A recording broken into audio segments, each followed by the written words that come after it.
Hello everybody and welcome back to the Inner Sanctum YouTube channel. I'm your host Aris Matakos, and today we're back with a slightly different video. Now, with the 2022 FIFA World Cup only a matter of weeks away, we think it's the best time to look at one key player for every single nation that will be competing at the 2022 FIFA World Cup. Now, there's 32 nations, 32 players, so without further ado, let's get into it.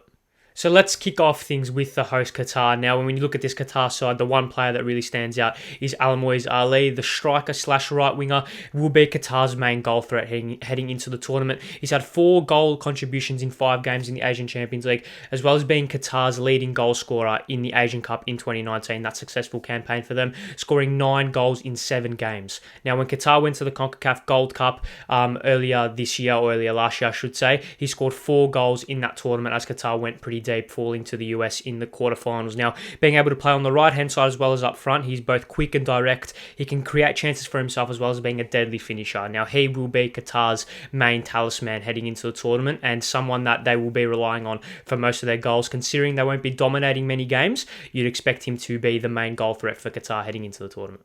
So let's move on to the second team in Group A, and that is Ecuador. Now, with Ecuador, there's one man that stands out, and that is Moises Caicedo, currently applying his trade at Brighton and playing very well this season. Caicedo is your modern-day number 6. He's a very good destroyer, can shuttle between the lines and put out any spot fire that he faces, but he's also very comfortable in possession, has a good passing range, good vision, as well as capable of carrying the ball forward as well. Now, for Ecuador, he plays on the left-hand side of a midfield 3, acting as that box-to-box midfielder player that can influence in the offensive third, but he does most of his work in the defensive or midfield third. Now, he's the main cog in this young, exciting Ecuador team, and if they were to go far, if they were to make it out of the group stage, you'd expect Caicedo to be the main player for them this World Cup and for many World Cups to come, you'd think.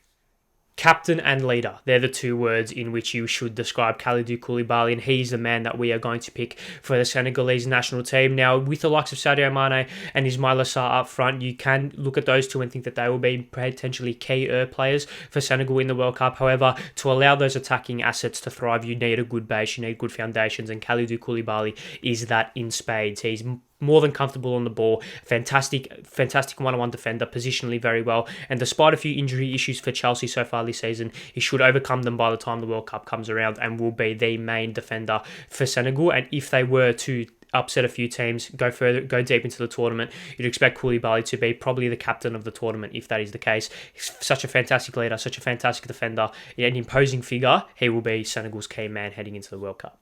Let's move on from one leader and centre-half to another with Netherlands and Virgil van Dijk. Now, despite his form slowly dipping as age comes on him and as injuries have piled up, he still will be Netherlands' key man heading into the World Cup. Such an imposing figure, such a fantastic ball-playing centre-back as well as a natural one-on-one defender. He will slot into that central centre-half role in the Dutch back 3 seamlessly. He will be their captain, their main leader, and his ball-playing ability is his main attribute. Can spring the balls out wide to the likes of Memphis Depay and Cody Gakpo, as well as out to the marauding wing-backs. Virgil van Dijk, despite it only being his first World Cup, is made for the big stage. He's built for tournaments and games like these. He will thrive in the World Cup and will be the Netherlands' key man heading into the tournament. So let's move on to Group D and one of the favourites of the tournament, England. Now, with all the attacking talents that they do have at their disposal, the only way that they can truly express themselves is with a solid defensive midfielder at the base of that midfield, and they have that in Declan Rice. Now, currently playing for West Ham and playing very well despite a poor start to the season. His brilliant passing range, his ability to carry the ball forward, as well as his fantastic one-on-one defending ability, makes him the perfect number 6 for Gareth Southgate's team. Now, he can play at the base of a midfield 3, can play in a double pivot should England play the 3-4-3 system. He's so versatile, so tactically fluid, and just so technically brilliant for a player of his size, for a player of his stature. He will be the main man for England, and if he performs, you can expect their attacking talents to really flourish this World Cup. So let's move on to the potential dark horses of Group B, and that is Iran. Now, with Iran, you have one main talisman, one main goal threat, and that is Mehdi Taremi. Now, he's currently applying his trade at FC Porto, having a pretty good season for them so far. In 11 starts, he has 9 goal contributions, 5 goals and 4 assists, as well as 5 goals and 2 assists from 5 games in the Champions League. A real all-round striker. He has the ability to drop deep and pick up the ball, act as a target man, as well as also being a clinical finisher, and will be the person to score them goals this season. If you give Taremi half a yard, he'll take a mile. That's just how good of a finisher he is. So Iran's hopes will be put on Taremi to score the goals, to get him results, and to potentially cause a few upsets at the World Cup. Now, Tyler Adams is the young anchor in this young USA team. Now, despite most of their young squad won't have hit their prime until 2026, Tyler Adams is ready to make a name for himself on the world stage in Qatar. Currently playing for Leeds, however, for the USA, he does like to play as a single pivot just behind two more offensive number 8s. He'll sit at the base of that American midfield and dictate the tempo brilliantly. He has fantastic technical ability. His passing range is very good as well. He's being able to carry the ball exceptionally. He also acts as a fantastic stopper. He's defensively brilliant. Football IQ in a positional sense is fantastic as well. Now, his presence gives the license to the likes of Christian Pulisic to really express themselves and really do what they can do. With the USA being a little bit of an unknown quantity, a little bit of a dark horse for the tournament, Tyler Adams' performance will be a very good indicator as to whether or not the USA can cause some shocks in Group B and also in the tournament. Despite the likes of Gareth Bale and Aaron Ramsey potentially being the more applicable option in this category, I've gone with Keiffer more for Wales. Now, the reason of this is because with Wales potentially not dominating the ball as much, not dominating games and giving up possession to the likes of England and the US, they need a very good outball, and Keiffer Moore is that exactly. He's a big man up front who can get on the end of the long balls, get on the end of crosses and bring other players into the game. Now, despite only scoring 3 goals for the league so far, he's always been a more than handy contributor for the national team, scoring just under a goal every other game for the national team in his career. His physicality can bring the likes of Bale into the game, and he will be the main player for Wales this World Cup, and he can get on the end of crosses, can get on the end of set pieces, and he will be the player to get the likes of Gareth Bale into the game for Wales in the World Cup. Let's move on to Argentina, and he is the man of the tournament. Lionel Messi has announced that this will be his last World Cup and his last chance to get that elusive trophy that will crown him the undisputed king of the sport.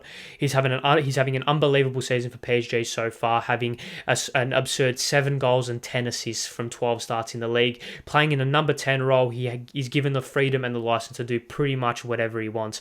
This less physically demanding role gives him so much more freedom to do exactly what he wants, just like I said, and he will be the man for Argentina this tournament. The whole side is geared to get the best out of Messi and to get him that elusive trophy. They are one of the favourites of the tournament, and if they are to make the final and avenge their loss in 2014, Messi will be the key man for them this tournament. Let's move on to Saudi Arabia, and with Saudi Arabia, there's one man that stands out, and that is Salem Al-Dawsari. He's the main Saudi Arabian talisman for this tournament. Playing on the left-hand side of an attacking midfield 3 behind the striker. He's deadly in front of goal, scoring 7 goals in 9 appearances in Saudi Arabia's World Cup qualification campaign. He's very comfortable in possession, very quick, very direct, can either hug the touchline or cut inside on his right foot. He will be a nightmare for defences to face, and especially on the counter-attack will be very, very deadly for Saudi Arabia this World Cup. So let's move from Asia to Central America, and with Mexico, the main man for them will be Hector Herrera. The main cog of this Mexican midfield, Herrera has been a part of an Atletico Madrid team that has been built around midfield synergy and intense structure in the middle third, and Herrera is the epitome of that. He's taken his talents to the MLS and is thriving in this new league, whether he plays at the base of a midfield 3 or alongside a single pivot, even in a double pivot as well. He will be the main cog in this Mexican engine and will thrive in the World Cup in this intense tournament. He's the man for the big occasion. He will thrive in this tournament and will be Mexico's main man in Qatar. Let's finish up Group C with Poland, and while Robert Lewandowski is potentially the obvious choice for this, I personally believe that Piotr Zieliński is the key man for Poland this World Cup. He's the unsung hero of a Napoli side that has been absolutely brilliant this season. Napoli play a fast-paced, high-tempo style of football that suits Zieliński's quick decision-making, brilliant passing range, fantastic close control and playmaking ability in spades. His role for the national side is varied, having played as a central attacking midfielder, a left-sided centre mid in a midfield 3, or even as a second striker. His versatility allows him to be dominant in multiple areas of the pitch and is the perfect complement for Robert Lewandowski. If Poland are going to get Lewandowski to score goals, Zieliński is going to be the man behind that and will be Poland's key man in Qatar.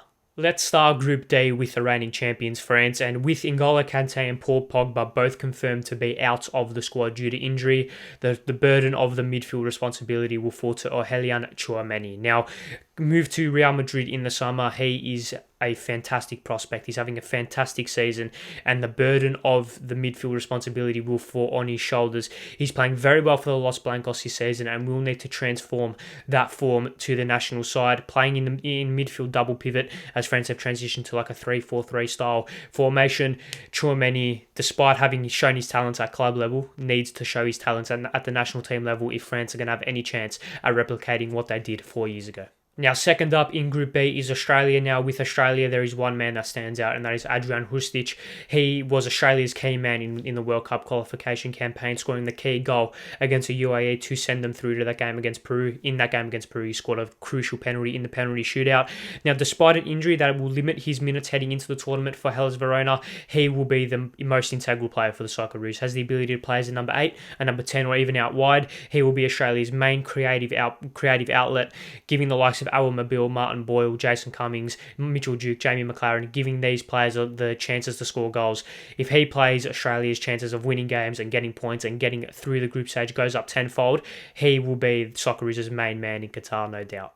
Now, in a Denmark side that has so many attacking players, the likes of Eriksen, Dolberg, Poulsen, Damsgaard, Skovolsen, Jonas Wind, they need a defensive anchor to allow those attacking players to flourish, and that is Pierre-Emile Hojberg.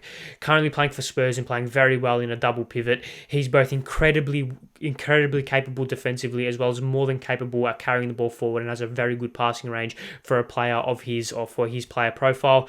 Already playing in a double pivot for Spurs, this transition will be absolutely seamless heading into the World Cup. And if Denmark are going to be able to replicate what they did at the Euros, Pierre-Emile Hojberg will be a key part in that tournament. The final team in Group A is Tunisia, and one of Tunisia's star men for pretty much the decade is Wahbi Khazri. He's Tunisia's best player by a country mile, in all honesty. Despite slowly fading away with age, the 31-year-old is currently applying his trade at Montpellier in League One, and he plays as a striker and Tunisia's main attacking threat. He creates the chances, he scores the chances, he's brilliant from set pieces, he's the leader, all the burden of responsibility will fall on Khazri's shoulders. We saw what he did at the last World Cup, he scored a couple of goals for them, and he will be, if Tunisia are going to get any points, are going to get any shock results in the group or even past it, if they can get there, Khazri will be the main man for Tunisia this World Cup. Let's move on to Group D, and with the European Championship semi-finalist Spain. Now, in a side full of attacking players that play a high-tempo, aggressive style, it's actually a defensive midfielder that stands head and shoulders above the rest in terms of integral players for this system, and that is Rodri. Despite competing for positions with Sergio Busquets, he's the most integral player in this side. He can drop in between the two centre-halves and create a back three. He's also mobile enough and technically gifted enough to step up into that midfield and push on and really break the lines. He defensively super solid, technically very capable as well, has a good passing range, one-on-one defending is exceptional, all-round solid defensive midfield anchor, and gives the likes of Ferran Torres and the other attacking players the license to just do what they do best. He will be Spain's key man heading into Qatar. Moving on to Costa Rica now, despite their unbelievable performance in 2014, they couldn't replicate that in 2018, falling at the group stage with only 1 point. If they have any chance of what they did 8 years ago, then Keylor Navas will need to be at top form. Despite not playing consistent football at PSG, he's still one of the world's premier goalkeepers. He's the leader of that Costa Rican side, and if anyone is going to drive those standards to try and replicate what they did 8 years ago, I should say, it's Keylor Navas. Every time he steps out on the pitch, it's 100% or more. He just is that ruthless competitor that will need to drive the standards for Costa Rica this World Cup. From one extremely passionate player to another, and Joshua Kimmich is potentially one of the most passionate players who have ever played the game.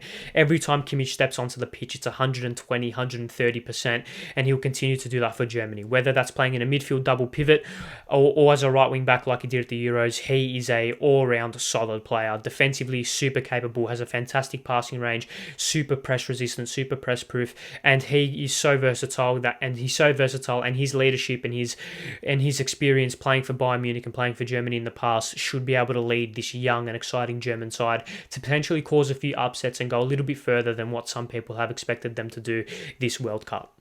While they're potentially more technically gifted and talented players in that Japanese squad, the one that is potentially the most important to the system is Wataru Endo. Now, currently applying his trade in Stuttgart, or for Stuttgart in Germany, Endo is the personification of a defensive midfielder. He likes to sit deep just in front of the back four. His strengths are his positioning and his football IQ. He just knows where to be at all times, as well as being strong in a tackle, and any other duel he wins pretty much 90% of the time.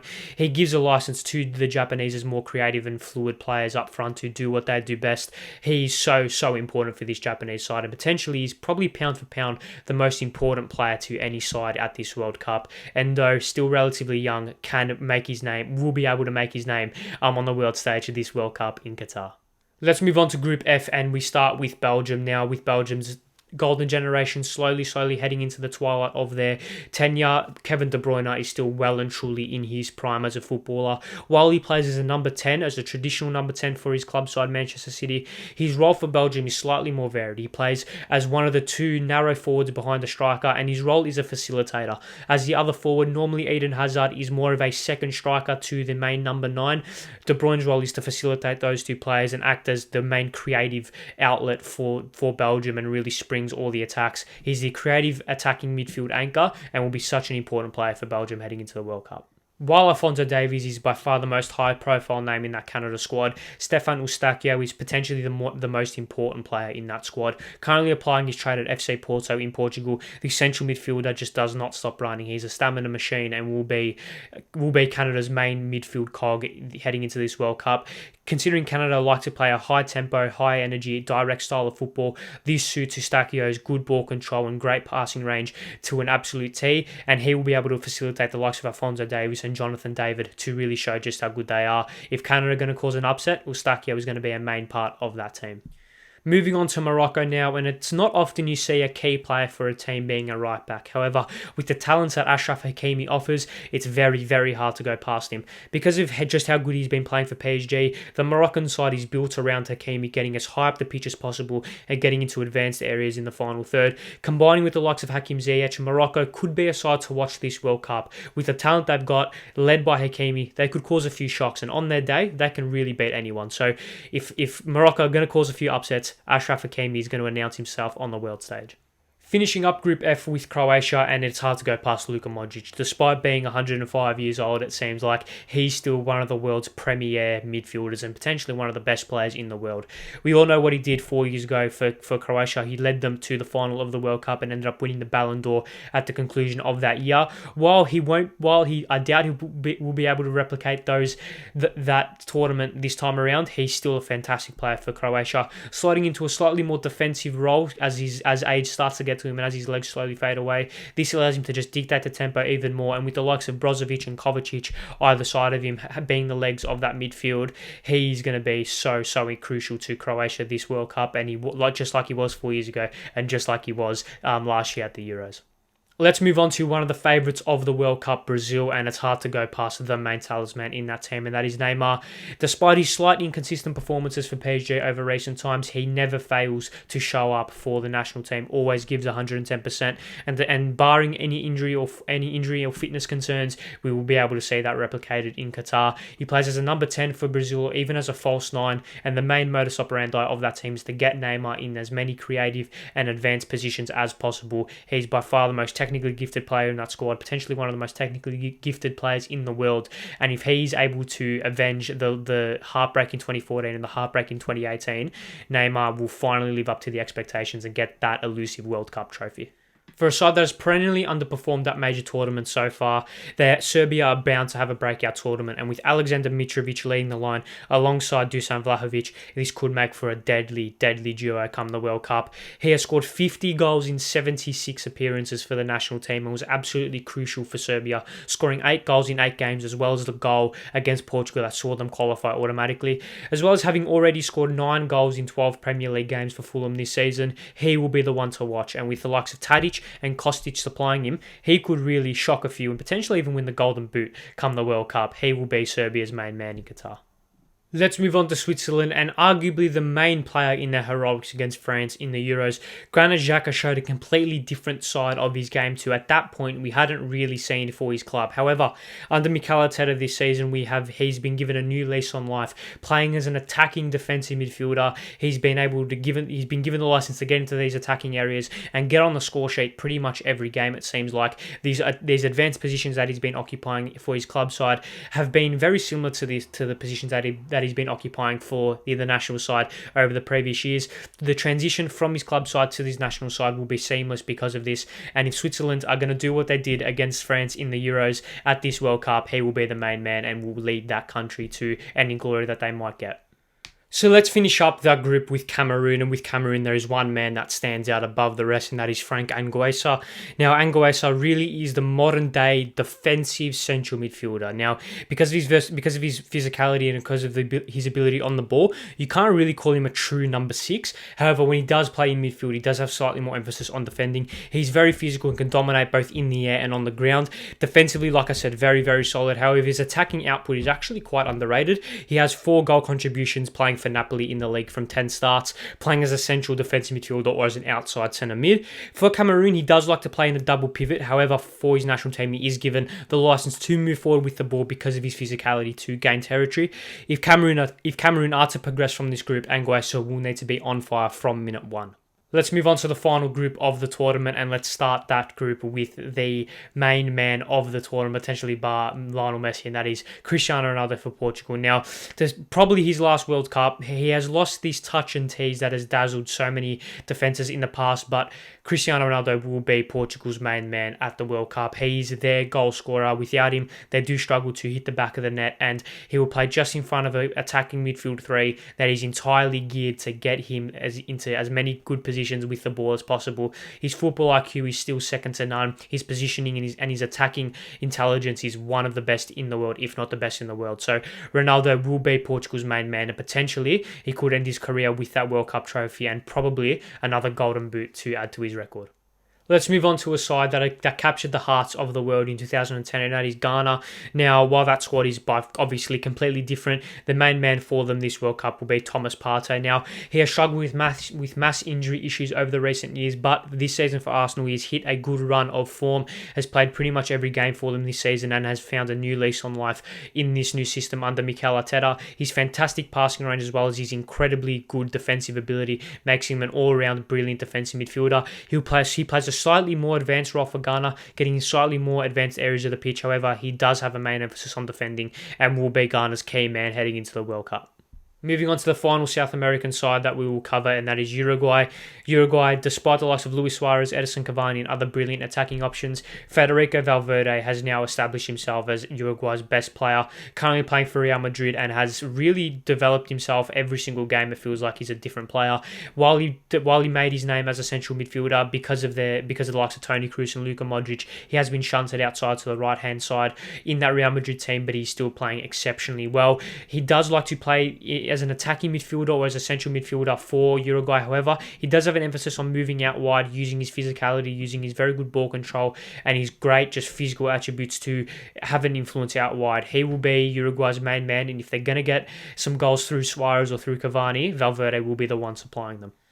Let's move on to the final side for the World Cup, and that's South Korea. Now, while Heung-min Son of Spurs might be the obvious choice, the slight injury cloud that he's facing allows the likes of Kim Min-jae to thrive for South Korea at the World Cup. He's having a fantastic season, the season of his life at Napoli. His ability to play out from the back is phenomenal. He has fantastic vision and a brilliant passing range, as well as being able to carry the ball forward. In order to get the best out of the likes of their attacking talent like Son, if he's able to go, they need a good foundation to allow those attacking players to thrive, and Kim Min-jae is the exact player to build those foundations off. He'll be South Korea's most important player for the system at the World Cup, no doubt. So yes, thank you all very much for watching this video of one key player for every single nation at the 2022 FIFA World Cup. Make sure you leave your thoughts in the comment section below. Leave your thoughts if I missed out on any other players. What players would you have in for certain countries that I didn't mention? Make sure you subscribe, like the video, subscribe to the Inner Sanctum YouTube channel. See you guys next time, and goodbye.